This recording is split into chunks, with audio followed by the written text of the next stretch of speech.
Hola, ¿cómo están ustedes? Seguramente muy bien. Yo, por mi parte, hoy quiero compartir contigo y con todos los estudiantes o personas que les gusta leer un tema lingüístico: técnicas de estudio. ¿Y qué significan las técnicas de estudio? Son posibles clasificaciones que nos permiten hacer una lectura comprensible de cualquier tipo de texto. Por supuesto, los textos pueden ser diferentes. Puede ser un libro, un folleto, una guía de estudio, 2 hojas que pueden desarrollar un tema es un texto. Así que la extensión puede ser indiferente. Las técnicas de estudio es importante para todos los estudiantes, no solamente secundarios, terciarios, universitarios, profesionales o aún para todas las personas que les gusta hacer lectura placentera. Las técnicas de estudio les permiten entender e interpretar el texto que tienen ante ustedes. Bueno, yo voy a hacer en cierta manera toda una clasificación de técnicas posibles. Ustedes van a decidir qué tipo de técnica después se van a adaptar a su persona. No todas las técnicas son para todas las personas. Esto lo aclaramos bien. No todas las técnicas vamos a aplicar para hacer lectura comprensiva de textos. Ustedes tienen, como estudiantes o como personas que deciden que son personas racionales, tienen que saber qué tipo de técnicas se ajustan a su capacidad intelectual, a su capacidad de comprensión lectora.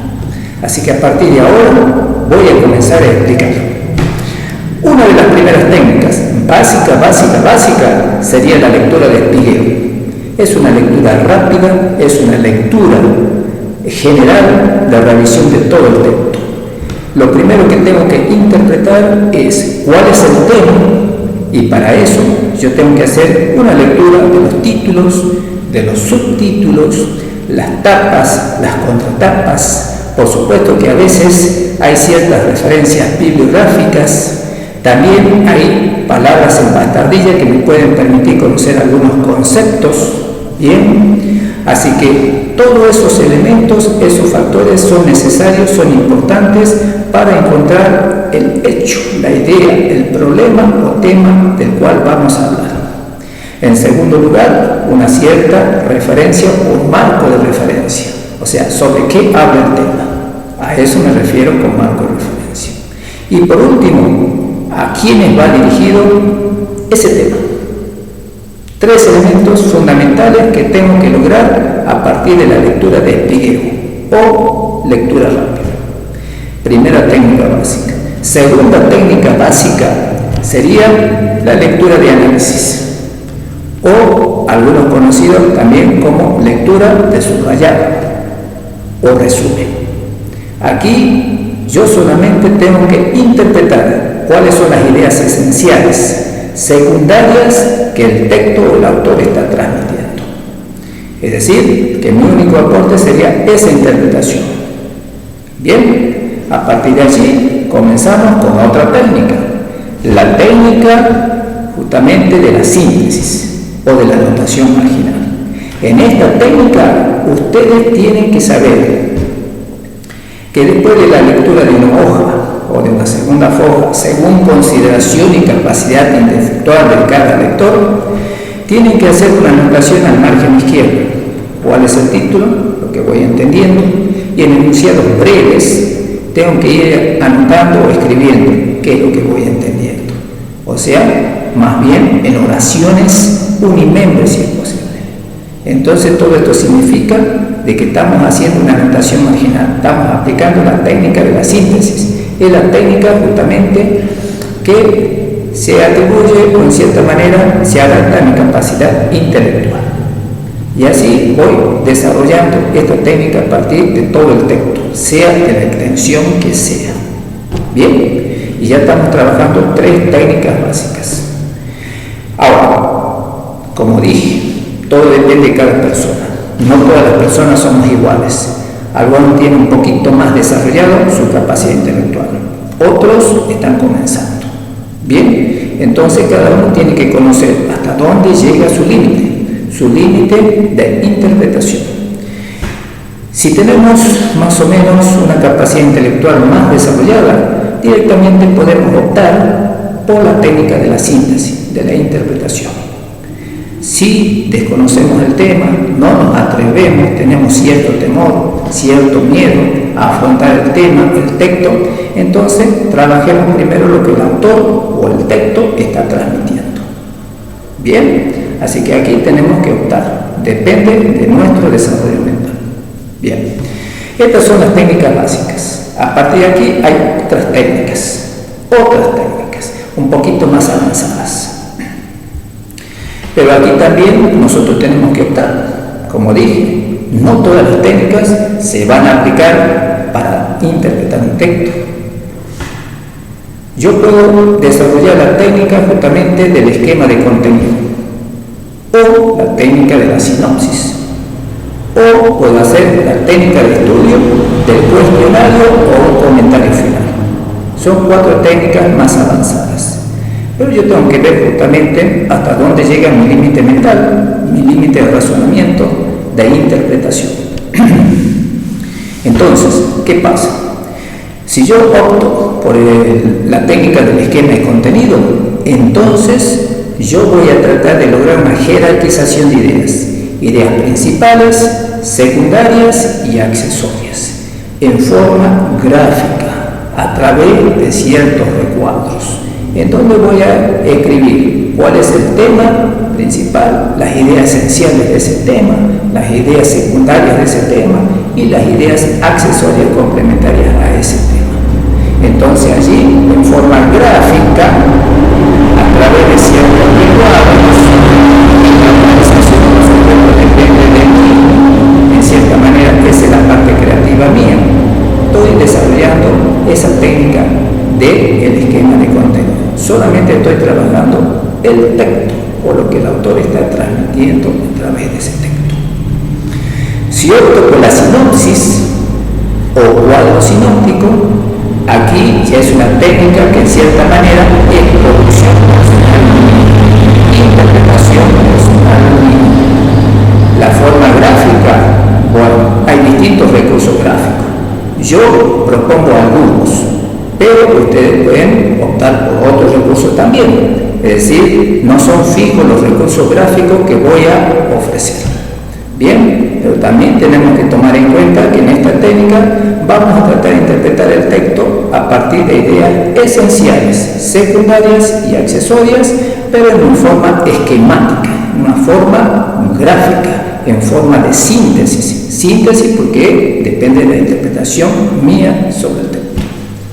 Y puedo utilizar llaves más amplias, menos amplias, corchetes, también puedo utilizar también flechas, bien, distintos tipos de letras para establecer la generalidad de ideas principales, secundarias y accesorias.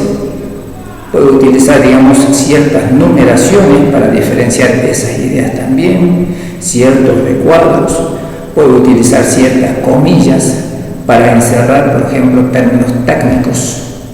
Bien, entonces, esos serían algunos recursos gráficos que puedo utilizar en esta técnica de estudio. Sinopsis o cuadro sinóptico. Ustedes pueden implementar otros. Bien, pero no nos olvidemos. La sinopsis o cuadro sinóptico es una representación lógica temática del texto. Es una producción personal mía, de acuerdo a mi capacidad intelectual. Ya no reproduzco lo que el texto o lo que el autor está transmitiendo a través de ese texto. Bien. Otra técnica más avanzada, que en cierta manera también puedo elegir, ya que trabajé las técnicas básicas, puedo hacer un cuestionario. ¿Qué es un cuestionario?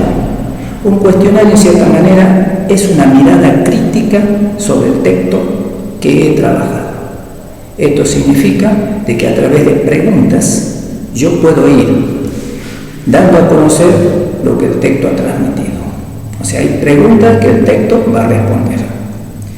Y con otras preguntas un poquito más abiertas, más opcionales, yo voy a ir más allá de lo que el problema está siendo tratado por el texto. Quiero indagar más, quiero investigar más, quiero profundizar más. Entonces hago preguntas más abiertas. Y entonces allí me voy a dar cuenta lo que el autor ha expuesto a través del texto. Quizás el autor no profundizó el 100% del tema, me voy a dar cuenta, ¿sí? Quizás en un 60 o 70%. Pero aún así, estas preguntas problematizan el hecho, lo indagan, ¿sí? Lo cuestionan, justamente la palabra cuestionan lo que el autor está desarrollando a través del texto. Queremos ir más allá, saber más. Entonces, hagamos esas preguntas secundarias. Y por último, el comentario. Un comentario, esta es una técnica de estudio casi final. El comentario significa hacer una mirada retrospectiva de todo el tema, dando a conocer cuál es el tema principal, después pasamos un poquito a sus fundamentos, sobre qué trata ese tema, después pasamos a las ideas esenciales, secundarias, accesorias, y finalmente damos una conclusión, nuestra perspectiva personal sobre ese tema, sobre ese texto. En cierta manera es una opinión más formada, más profesional.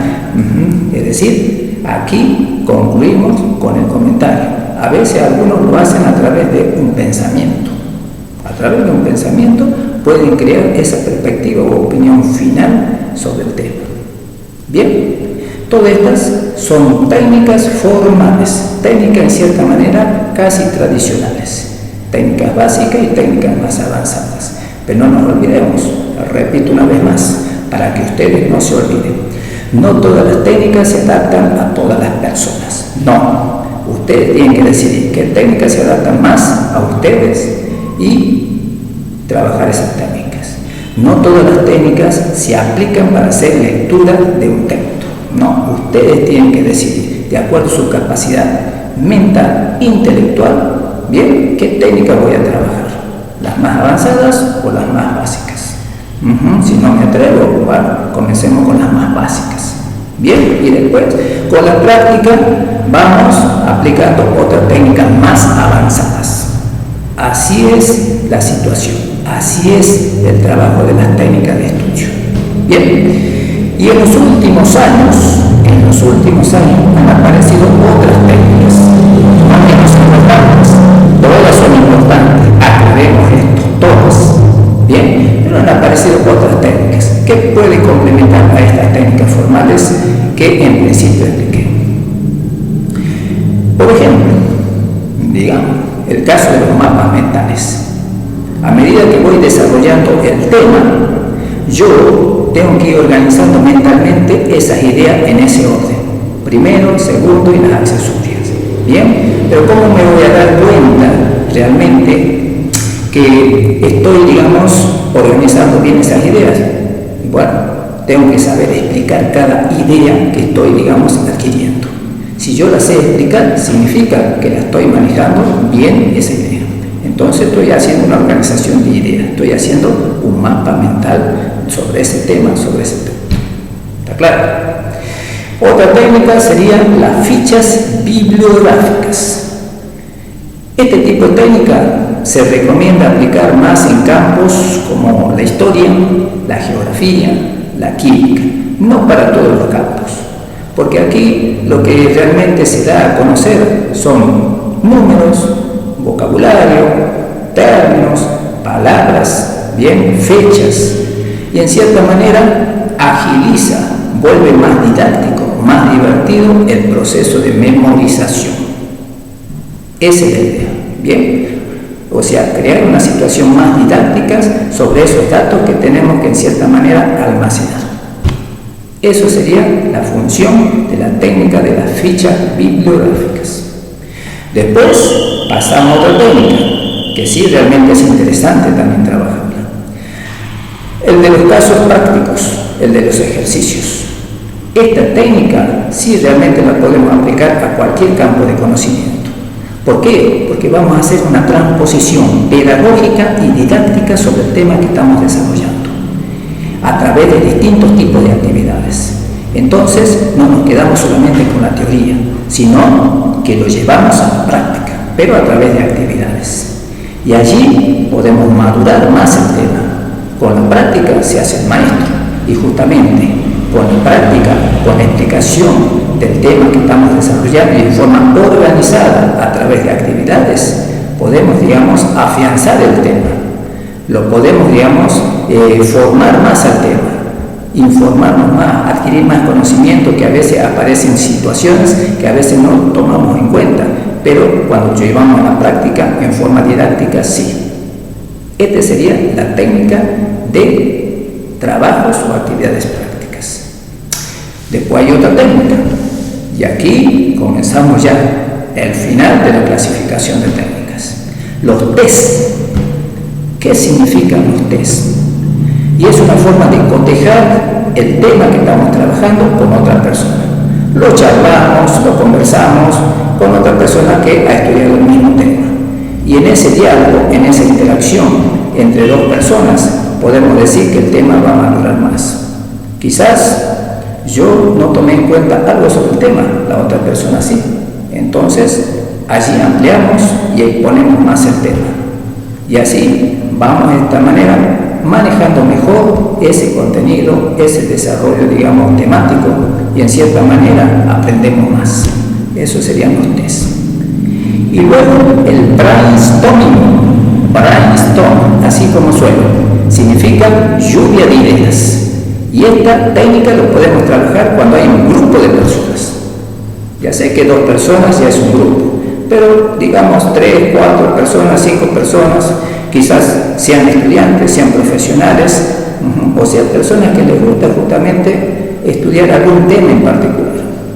Aquí se sientan, conversan, charlan, cada uno da su idea, aporta lo suyo sobre ese tema, y de esa manera crece más justamente el conocimiento temático. Crece más, madura más, uno se forma más. Lo que yo no consideré, bueno, el otro está pensándolo bien, entonces tomo en cuenta eso.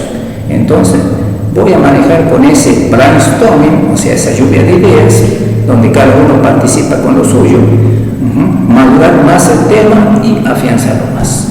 ¿Qué les parece? Y así vamos con la técnica de los sistemas mnemotácticos. Sistemas mnemotácticos. ¿Qué significa? Aquí esta técnica sería importante en cierto modo para memorizar listas o conjuntos de datos o conceptos, o asociar ciertos conceptos que yo tengo internamente con otros conceptos que tengo que memorizar, asociar, relacionar. O también, por ejemplo, invento una palabra, factes, y con esa palabra en cierta manera recuerdo, por ejemplo, los tipos de desempleo. Tipo de desempleo: friccional, cíclico, tecnológico, shock estructural. Bien, con otra palabra que yo puedo inventar, puedo recordar otro concepto sobre ese tema, o algunos datos, o alguna información, o alguna parte del tema. Es decir, esa sería la técnica mnemotécnica. Creo una lista de términos que en cierta manera me van a permitir desarrollar ese tema, pero sin tener que desarrollar justamente todo el contenido. Bien, lo hago casi en forma abreviada a través de términos inventados. Y la técnica, organizar el estudio. Esa técnica sí es fundamental, no solamente para los estudiantes que se están preparando para rendir un examen, sino también para profesionales, para todo tipo de personas que quieran aplicar. Organizar el estudio. Siempre tengo que saber cómo organizar mi estudio de acuerdo a los objetivos que tengo y también de acuerdo al tiempo que dispongo. Es decir, a veces estoy apremiado por el tiempo, entonces tengo que acelerar un poco más el ritmo de estudio y desarrollar y aplicar de una manera más asidua la técnica que estoy trabajando. Tengo que apurarme más. Bien, entonces esta técnica es importante porque controla, supervisa de acuerdo a mi objetivo el tiempo, y entonces trabajo más rápido o en forma más pausada. Bien, y la última, por ahora, tenemos la técnica de dibujos. Esta no es para todas las personas, pero algunas personas tienen buena memoria visual. Y entonces, a través de ciertos dibujos, también, en cierta manera, recuerdan cierta información sobre el tema, a través de otra imagen, por ejemplo, recuerdan ciertos datos, ciertos números, ciertos términos, es decir, van desarrollando el tema a partir justamente de dibujos. Bien, y esta sería en cierta manera una clasificación posible de técnicas de estudio. Como les dije, no estoy desarrollando el 100% de las técnicas existentes, pero sí en un 70, un 80% de las técnicas que se pueden, digamos, trabajar. Quiero hacer una conclusión final. No todas las técnicas, repito, son para todas las personas. Ustedes deciden qué técnica, de acuerdo a su capacidad, pueden trabajar. Y no todas las técnicas se van a aplicar para hacer una lectura textual tampoco. Ustedes deciden. Yo hago mi propuesta, yo hago mi oferta de técnica de estudio y ustedes justamente van a decidir, porque son personas fundantes, personas que razonan, que piensan. Por eso, el acto educativo, ¿qué significa? Significa formar personas pensantes. Bien, esto ha sido lo que hemos denominado técnica de estudio. Espero que les sirva y que sean útiles para sus vidas. Muchas gracias.